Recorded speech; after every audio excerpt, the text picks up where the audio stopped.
Hello ladies and gentlemen, today we are continuing with our series on Zimsec June 2015 Maths Paper 2. Yesterday I uploaded video solution for section A. Today I'm going to work out section B part 1 of this paper. It is from number 7 to number 9. Number 7 is a question on mensuration. Number 8 is a question on inequality word problem. And number 9 is a question on transformation. Kindly subscribe so that you receive notifications when I upload video solution for the O-level maths revision on past examination question papers. Number 7A is reading M is directly proportional to D minus 1 squared. Given that M is equals to 12 and D is equals to 4, calculate M when D is equals to 7. First, we are going to interpret this mathematically. We are saying M varies directly as D minus 1 squared. We want to remove this varies sign. We are going to remove it by introducing an equal and a constant. So we are saying M is equals to K times D minus 1 squared. We need to find the value of K. Let us make K the subject of formula. We divide both sides by D minus 1 squared.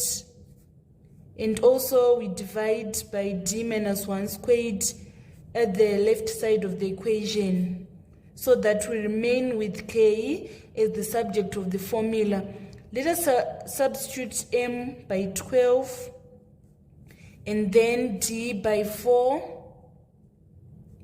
So we are having 12 divided by 4 minus 1 squared is equals to K.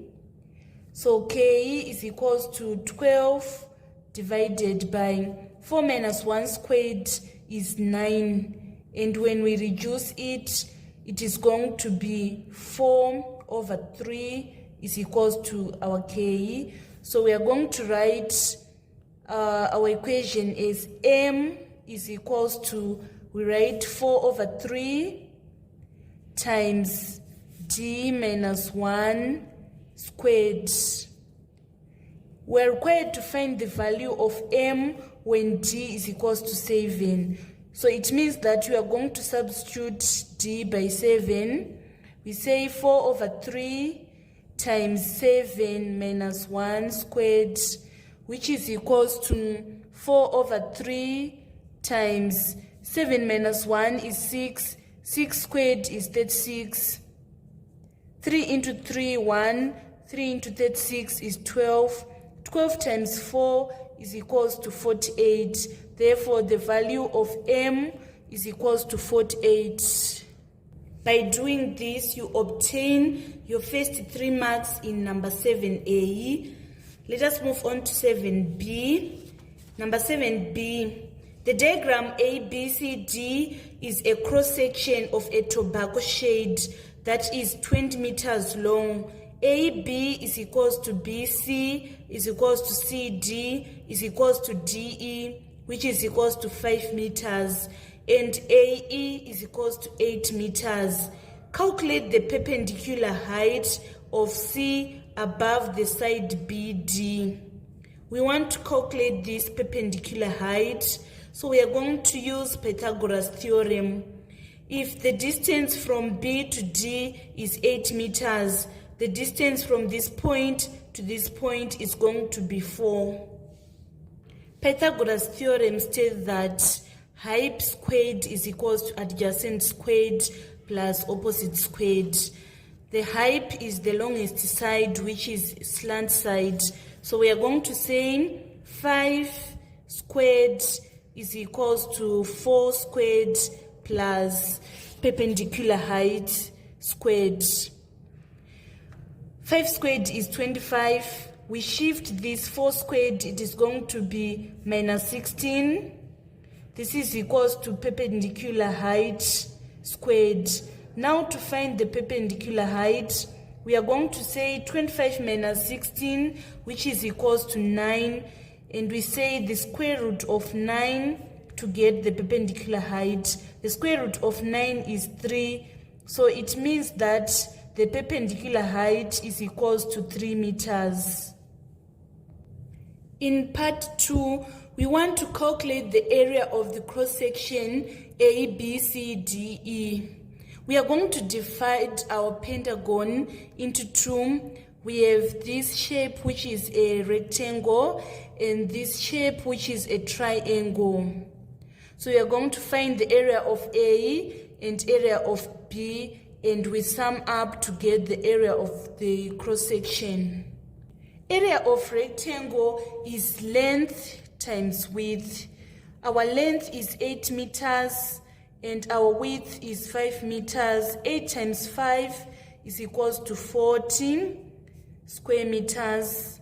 And we want to calculate area of B, which is a triangle. The formula for area of triangle is half base times height. Our base is from this point to this point, which is 8. So we are saying half times 8 times our height. We calculated our perpendicular height and obtained 3. So we are going to say 2 into 8 is 4. 4 times 3 is equals to 12. So the total is 40 plus 12, which is equals to 52 square meters. In part 3, we want to calculate the volume of the shade. The volume of the shade, we are going to say area of the cross-section times length. Area of the cross-section is 52 square meters times length. We are told that it is 20 meters long. So let us punch on the calculator. 52 times 20, we are obtaining 1040 cubic meters. This is the volume of the shade. Finally, on number 7, we want to calculate the number of bales of tobacco that can be stored in the shade up to BD, given that each bale has a volume of 4 cubic meters. We need to calculate the volume up to BD. We are going to say total volume minus the volume of this triangular prism. Total volume is 1040 cubic meters. And then the volume of triangular prism, we are going to say area of cross-section, which is a triangle, half base times height times the length. So we are saying half, our base is 8 and our height is 3 and the length is 20 meters. 2 into 2, 1, 2 into 8 is 4. 4 times 3 times 20, we get 240. So finally we say 1040 minus 240. Let us punch on the calculator. 1040 minus 240. We obtain our answer is 800, sorry. So we have 800 cubic meters. This is the volume up to BD. Therefore, we want to find the number of bales. We are going to say number of bales is equals to 800 over 4, which is equals to 200 bales. This is the complete solution for number 7. I have underlined all the answers. By showing all this working, you obtain all your 12 marks on number 7. Let us move on to number 8. Number 8 was a question on inequality word problem. It is reading, answer the whole of this question on a sheet of a graph paper. A girl is given $6 to buy fireworks for a birthday party. She buys X rockets at 60 cents each and Y crackers at 30 cents each. Write down an inequality in X and Y and show that it reduces to 2X plus Y is less than or equal to 20. If she buys rockets and crackers, the amount she is using should not exceed $6. We need to convert $6 into cents. Since we are given 60 cents and 30 cents, everything should be in cents. So $6 in cents, it is equals to 600 cents. So we are saying that 60 cents times X rockets plus 30 cents times Y crackers should not exceed 600 cents. So it should be less than or equal to 600. We are going to divide by the highest common factor of 60, 30, and 600, which is 30. Let us divide all the terms by 30 in order to reduce it. 60x divided by 30 is equals to 2x plus 30y divided by 30 is equals to y is less than or equal to 600 divided by 30 is equals to 20. By doing this, you obtain your first 2 marks. Part B, she wants to buy at least 4 rockets and the number of crackers should be more than or equal to twice the number of rockets. So rockets are presented by X. Rockets should be at least 4. At least is interpreted as X is greater than or equal to. So we are going to say X is greater than or equal to 4. This is representing the statement that she wants to buy at least 4 rockets. And the number of crackers should be more than or equal to twice the number of rockets.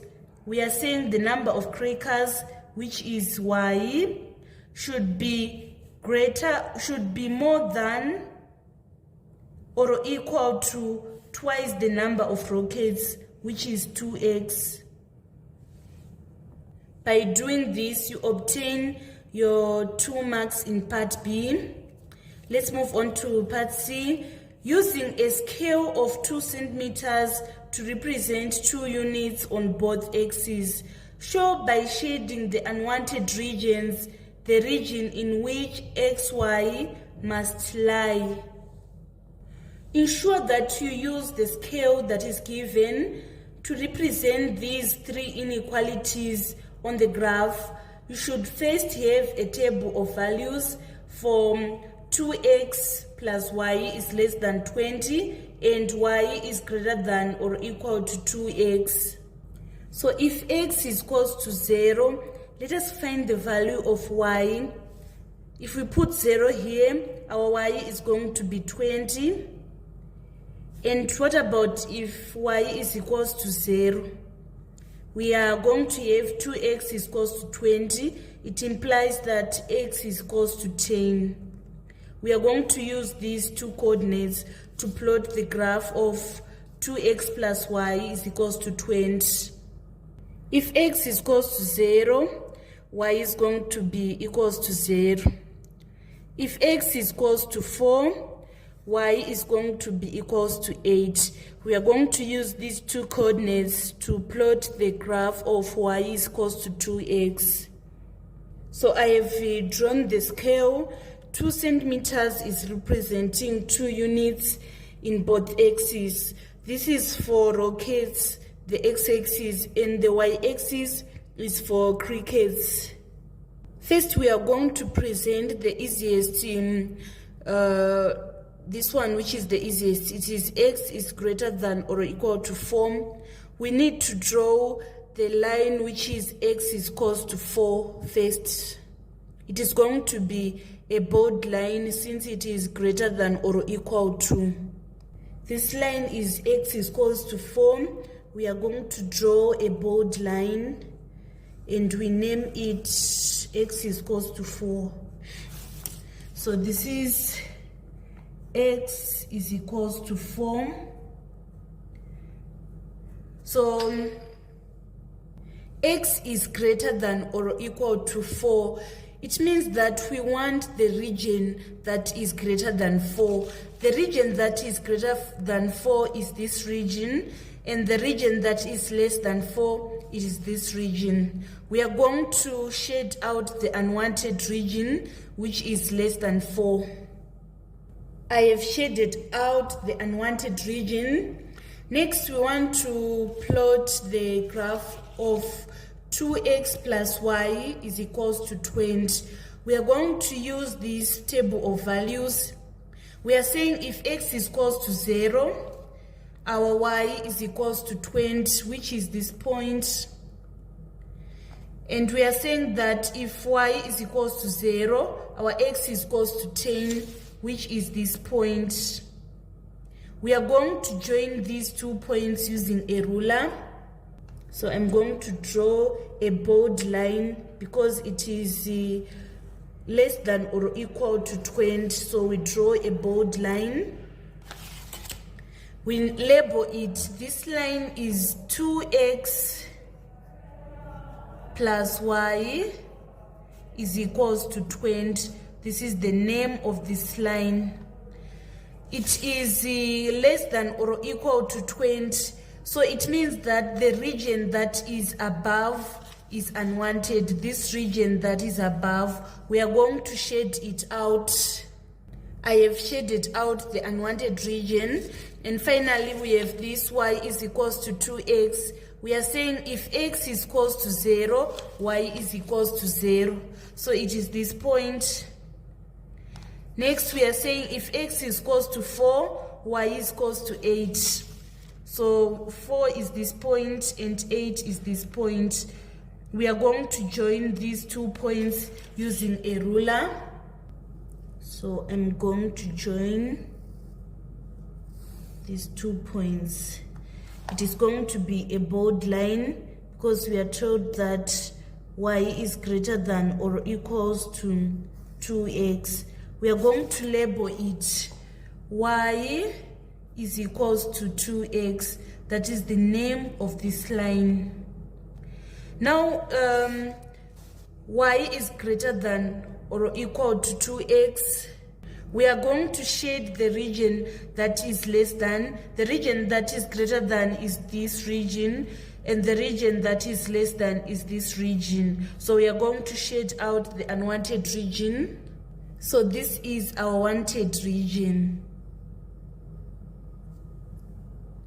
By drawing this graph clearly and labeling all the lines, you obtain all the 5 marks.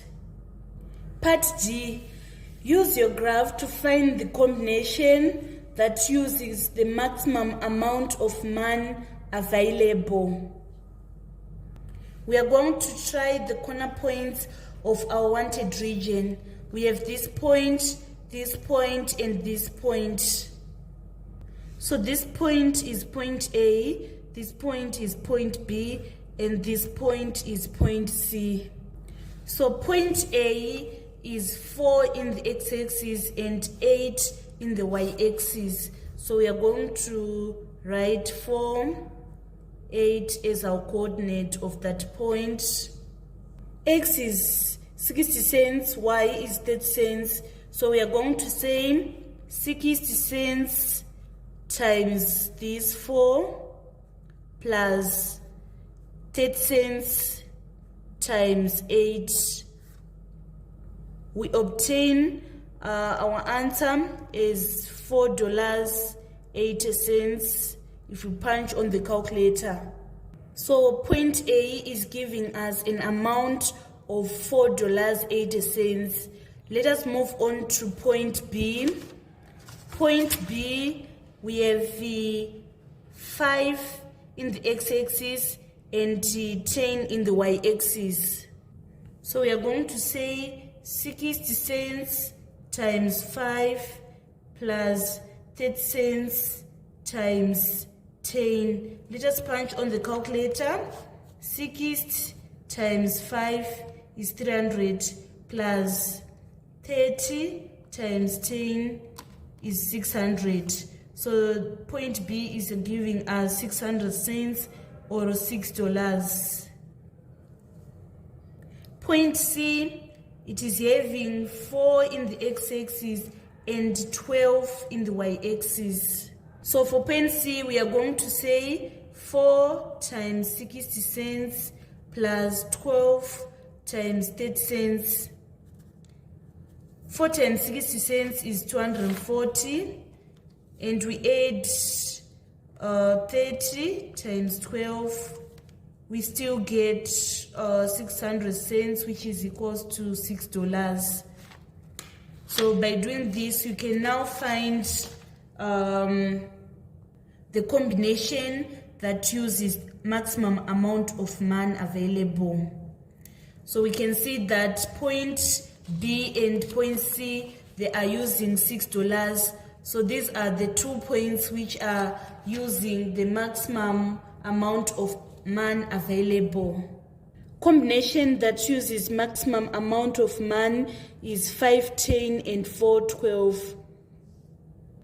In D part 2, we want to find the combination that uses the minimum amount of money. The combination that uses minimum amount of money is point A. The coordinate of point A is 4, 8. And finally, we want to find the change he would get in 2, 1. So we are going to say $6 minus $4.80. $6 minus $4.80. We obtain $20. So that is the change she's going to obtain, a change of $20. This was the complete solution for number 8. By getting all these answers correctly, which I've underlined, and also drawing the graph correctly, you obtain all your 12 marks on inequality word problem. We want now to move to number 9. Number 9. Answer the whole of this question on a sheet of graph paper. Quadrilateral ABCD has vertices at 10, 20, 22, and 12. Using a scale of 2 centimeters to represent 1 unit on each axis, draw the x and y axis for -4 to 6. This is for x-axis, and the range for y-axis is from -5 to 5. I've drawn the scale. X-axis is from -4 to 6. Y-axis is from -5 to 5. Let us attempt the question now. In part A, we want to draw and label A, B, C, D. A is 10. Let us plot 10. 10 is this point. We are going to label it A. B is 20. 20 is this point.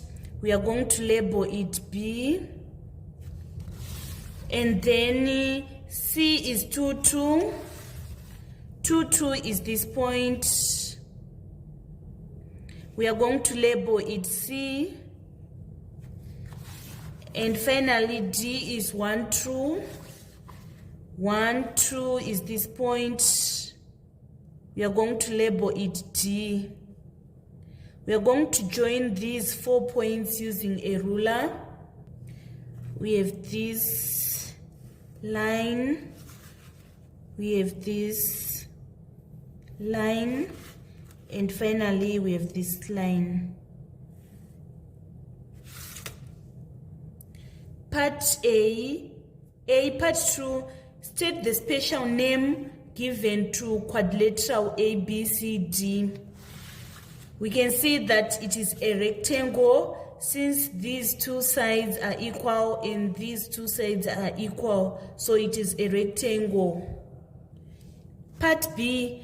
Quadrilateral ABC1D1 has coordinates at 1, 0, 2, 0, C prime which is 6, 2, and D prime which is 5, 2. Draw and label quadrilateral ABC1D1. So it has the 1, 0, which is this point. It has the 2, 0, which is this point. We want now to plot 6, 2. 6 in the x-axis and 2 in the y-axis. 6 and 2 is this point. And then we want to plot 5, 2. 5 in the x-axis and 2 in the y-axis.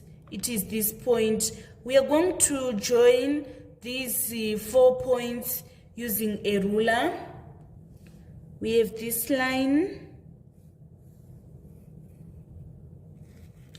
We have this line.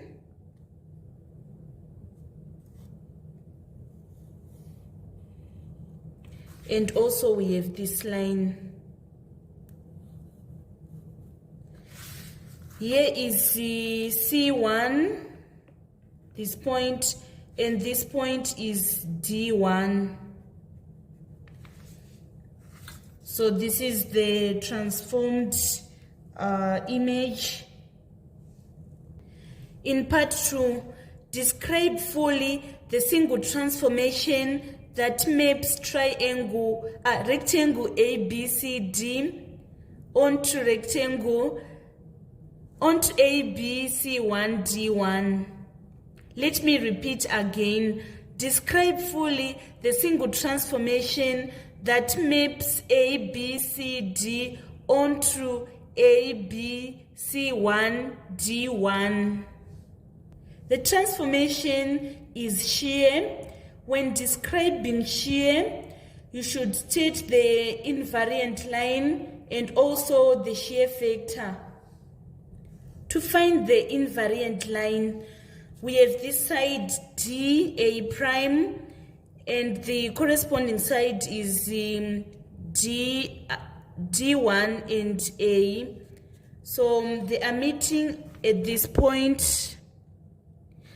We have this CB and this C1B. They are meeting at this point. If we join these 2 points, we are going to have our invariant line as this horizontal line, which is the x-axis. So our invariant line is in the x-axis. If we are saying invariant, we mean the side that is not changing. We can see that this AB didn't change. So this is the invariant line. We now need to work out the shear factor. Shear factor is distance moved by the image point from object point divided by the distance of object point from the invariant line. Shear factor is distance moved by the image point from object point over the distance of object point from the invariant line. Let us find the distance moved by the image point from the object point. This is the image point and this is the object point.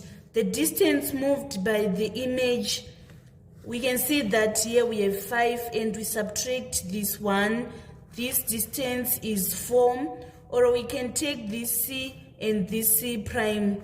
C prime is 6 and C is 2. 6 minus 2 is equals to 4. Therefore, the distance moved by the image point from object point is equals to 4. We want now to find the distance of object point from the invariant line. Let's say we take this D. The distance of D from our invariant line, which is x-axis, is 2. Or we take this C, the distance still is 2. So we are going to say 4 over 2, and we are going to obtain 2 as our shear factor. Generally, if the invariant line is horizontal and the object point is in quadrant 1 and 2, images are to the right side if it is positive shear factor. In this case, we can see that this is our object and our image is on the right side, and this is the first quadrant. So our shear factor is going to be positive 2. Part C, quadrilateral ABCD is mapped onto quadrilateral A2, B2, C2, D2 by a reflection in the line y is equals to x plus 2. Draw and label line y is equals to x plus 2. We need to draw a table of values of y is equals to x plus 2. If x is equals to 0, y is going to be equals to 2. If y is equals to 0, x is going to be minus 2. So we are going to draw our line using these two coordinates. We are saying if x is equals to 0, y is equals to 2. It is this point. And we are saying if x is equals to minus 2, y is going to be equals to 0. It is this point. We are going to join these 2 points using a ruler. This is how we are going to join. So the name of this line is y is equals to x plus 2. You need to label it. Part 2. Draw and label quadrilateral A2, B2, C2, D2. So this is reflection. The distance of the object to the mirror line should also equal to the distance of the image from the mirror line to its location. So from D to mirror line, we are having 1.5, and from this mirror line to D2, we are supposed also to have 1.5. So D2 is going to be located here. From C to mirror line, we are having 3 centimeters, and also from the mirror line to the image, we are also going to have 3 centimeters, which is this point.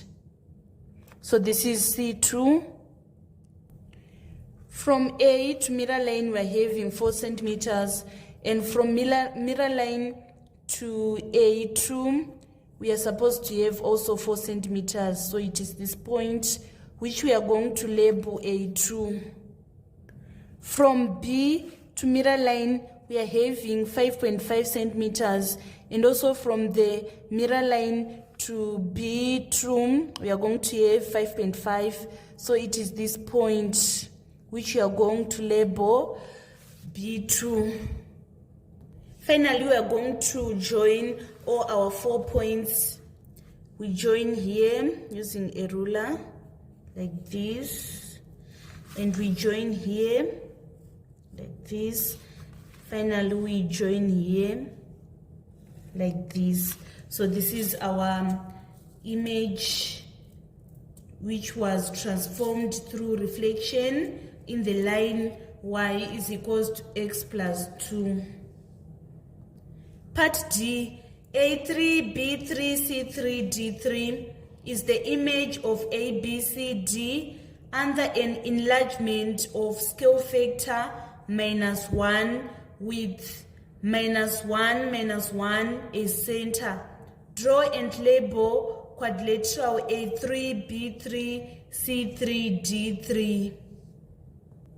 You should know that if scale factor is negative, the new shape will be on the opposite side of the center of enlargement. We first need to plot the center of enlargement, which is -1, -1. -1 is this point, so this is our center of enlargement. Since the scale factor is -1, the image will have the same side length with the object. So we need to measure the distance of A from the center of enlargement. That should be the same length of A3 from the center of enlargement. We are going to draw rays like this. These are broken lines from this point A to our center of enlargement. And this should be the equal distance also for our image, since the scale factor is -1. So it means that our A3 is going to be this point. From center of enlargement to B, we have 6 centimeters, and also from center of enlargement to B3, we are supposed to have 6 centimeters. So we are going to have this point as our B3. If we draw our raised lines, it is going to be like this. We have our raised line here, passing through the center of enlargement to our B. So our B3 is going to be here. From this point D to the center of enlargement, we have 7 centimeters. And then from the center of enlargement to D3, we are supposed to have 7 centimeters also. So it is going to be this point, which we are going to label D3. And finally, we want to label C3. From C to center of enlargement, we have 8 centimeters. And from center of enlargement to our C3, we are supposed to have 8 centimeters also. So it is going to be this point, which we are going to label C3. We are going to join the points using a ruler. We have this line, we have this line, and we have this line.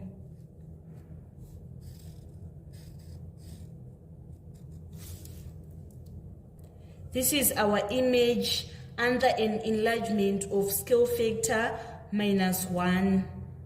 This marks the end of transformation question that was in June 2015.